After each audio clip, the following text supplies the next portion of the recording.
আসসালামু আলাইকুম। আজকে আমরা আপনাদের নিয়ে যাচ্ছি একটি মুগ্ধকর মহাকাব্যিক গল্পের ভেতরে, যেখানে বন্ধুত্ব আর প্রতিশ্রুতির ওজনের কাছে রাজনীতি আর যুদ্ধও হার মানে। সালার, প্রশান্ত নীলের নির্মাণ, যা শুধু একটা সিনেমা নয়, বরং এক বিশাল পৃথিবীর দরজা খোলে। দেখুন কিভাবে এক শান্তিপ্রিয় মেকানিক দেবা তার অতীতের অন্ধকার থেকে উঠে আসে, আর শৈশবের বন্ধুত্ব কিভাবে এক রাজ্যের ভাগ্য গড়ে দেয়।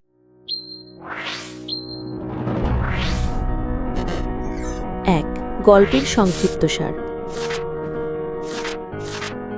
লেখক সংক্রান্ত তথ্য। লেখকের নাম প্রশান্ত নীল, লেখক ও পরিচালক। পূর্ববর্তী কাজ ও গ্রাম, কেজিএফ চ্যাপ্টার 1, কেজিএফ চ্যাপ্টার 2। লেখকের ইতিহাস।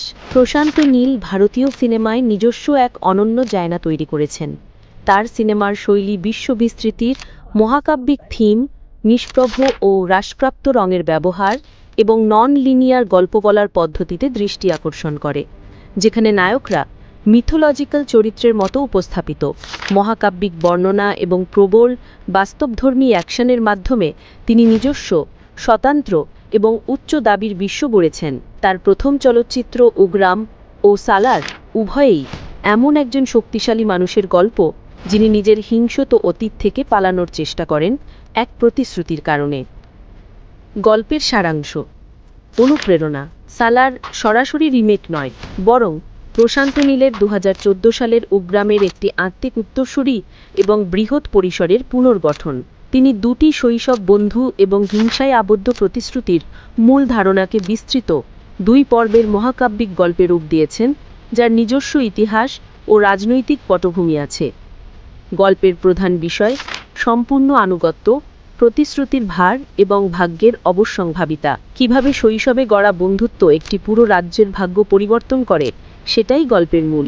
এই গল্পে খান স্যারের নির্মম শহর রাজ্য এবং প্রধান 2 চরিত্রের গভীর সম্পর্ক প্রতিষ্ঠিত হয়, যা পরবর্তীতে সামগ্রিক যুদ্ধের মঞ্চ সাজায়। গল্পের বিবরণ। দেবা নামের একজন শান্তিপ্রিয় মেকানিক, যিনি মায়ের প্রতিশ্রুতিতে হিংসা এড়িয়ে চলেন। তার আশ্রয় নেওয়া আদ্রিয়া যখন নির্মম শহর রাজ্য খান স্যারের শত্রুদের হাতে ধাওয়া খায়, তখন দেবার প্রাচীন অতীত ফিরে আসে। তার শৈশবের বন্ধু খান স্যারের যুবরাজ বড়দরাজা তাকে সাহায্যের জন্য ডাকে। গল্প 2 সময়রেখায় এগোয়।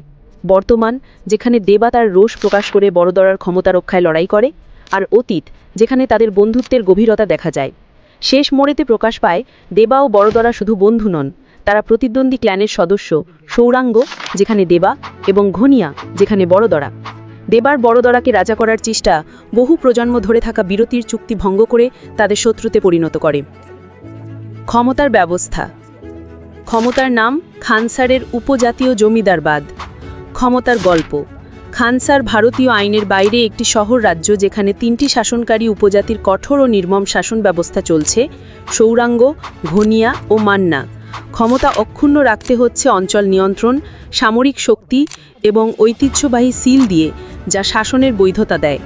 প্রত্যেক উপজাতির নিজস্ব ঘড়িয়ার বা জেলা বা দুর্গ রয়েছে এবং তাদের নিজস্ব সেনাবাহিনী রয়েছে। এই ব্যবস্থা দুর্বলতাকে ভয় পেয়ে স্থিতিশীল বিরতির উপর দাঁড়িয়ে, যেখানে যে কোনো দুর্বলতা রক্তক্ষয়ী অভ্যুত্থানের সূত্রপাত ঘটে। প্রকার, বিবরণ। ধরন: সিনেমা, অ্যাকশন, নাটক, মহাকাব্য। পর্ব সংখ্যা নেই। 2 পর্বের সিনেমার প্রথম পর্ব। দৈর্ঘ্য 175 মিনিট, 2 ঘন্টা 55 মিনিট।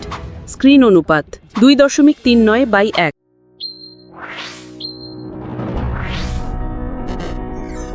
2. গল্পের আবেদন। ইতিবাচক দিক। ছবিটির সবচেয়ে বড় শক্তি হল এর বিস্ময়কর বিশ্ব গঠন।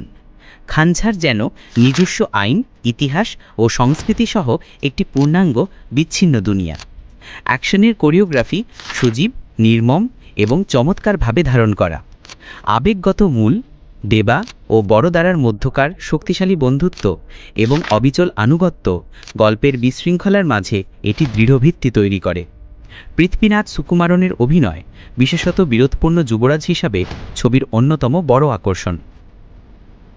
নেতিবাচক দিক। ছবির গল্পের দুর্বলতা, ফাঁক, অপর্যাপ্ত চরিত্রায়ন। ছবির গতি প্রকৃতি বিশেষত প্রথমার্ধে ধীর ও বিস্তৃত তথ্য উপস্থাপনায় ভারী, যা দর্শককে বিভ্রান্ত করতে পারে। প্রশান্ত নীলের স্বাক্ষর ধরা শৈলী মাঝে মাঝে একঘেয়ে ও অতি ভারী মনে হতে পারে। নারী বিষয়ক চরিত্রগুলো, বিশেষ করে শ্রুতি হাসানের আদ্রিয়া, খুবই অপর্যাপ্ত, মূলত নায়ককে এগিয়ে নিতে প্লট ডিভাইসের মতো কাজ করে। টার্গেট দর্শক: ধরন অ্যাকশন, মহাকাব্য, থ্রিলার। থিম বন্ধুত্ব, আনুগত্য, বিশ্বাসঘাতকতা, ক্ষমতার লড়াই। দেশ ভারত। মূল ভাষা তেলেগু। Platform Netflix. আমার মতামত: সালার কোনো সাধারণ সিনেমা নয়, বরং এক নির্দিষ্ট সিনেমা নির্মাণ শৈলীর প্রতিমূর্তি।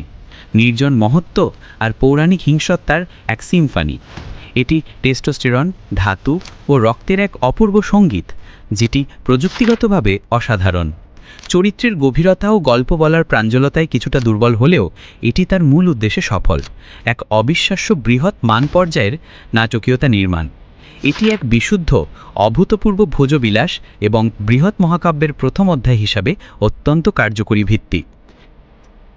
শেখার বিষয়: গল্পটি প্রতিশ্রুতির গভীর ভার এবং আনুগত্য কিভাবে মানুষের সবচেয়ে শক্তিশালী গুণও হতে পারে ও মারাত্মক দুর্বলতাও হতে পারে সেটি প্রকাশ করে। এটি এক সতর্কবার্তা, কিভাবে উচ্চাকাঙ্ক্ষা এবং ক্ষমতার জন্য লড়াই পবিত্র বন্ধনকেও দূষিত করে দিতে পারে।